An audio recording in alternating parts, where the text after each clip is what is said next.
ప్రపంచం అంతా కూడా తెలుగువారు బ్రహ్మాండంగా రాణిస్తున్నారంటే అది ముందు చూపుతో తీసుకున్న నిర్ణయం అని చెప్పి నేను మీకు తెలియజేస్తున్నా.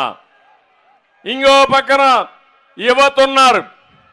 మీకు అవకాశాలు ఇస్తే, మిమ్మల్ని సరిగా నడిపిస్తే ప్రపంచంలోనే అగ్రజాతిగా తెలుగు జాతిని తయారు చేసే సామర్థ్యం మా తమ్ముళ్లకు ఉంది.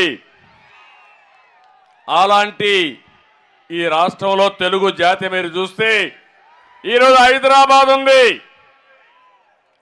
అడుగడుగున నా ప్రగాఢ ముద్ర కనపడుస్తుంది. హైదరాబాద్లో ఎవ్వరూ కాదనలేరు. అది నాకు గర్వకారణం. తెలుగు జాతి కోసం నేను ఆ రోజు కష్టపడ్డాను. దాని ఫలితాలు ఈరోజు ప్రజలు అనుభవించే పరిస్థితికి వచ్చారు. ఐటీ చేసిన వాళ్ళు ప్రపంచంతో వెళ్ళారు. ఇటీవల నాకు కష్టం వస్తే 80-90 దేశాల్లో నాకు సంఘీభావాన్ని తెలియజేశారంటే అది ఈరోజు తెలుగువాడి సత్తా ప్రపంచం మొత్తం.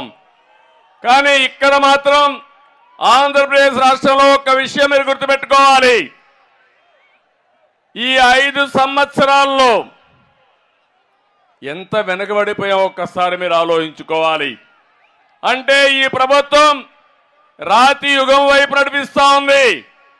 నేను అనుకున్నది మిమ్మల్ని స్వర్ణ యుగం వైపు నడిపించి మీ భవిష్యత్తు బంగారు భవిష్యత్తు చేయాలని, మీ పిల్లలు మీరు ఆనందంగా ఉండాలని నా కోరిక అని చెప్పి నేను మీకు తెలియజేస్తున్నా. అందుకే అడుగుతున్నా మిమ్మల్ని అందరినీ, రాతి యుగం వైపు పెడతారా అని అడుగుతున్నా. స్వర్ణ యుగం కోసం నాతో నడుస్తారా? నడుస్తామంటే గట్టిగా చప్పట్లు కొట్టి హర్షాన్ని, ఆమోదాన్ని తెలియజేయండి.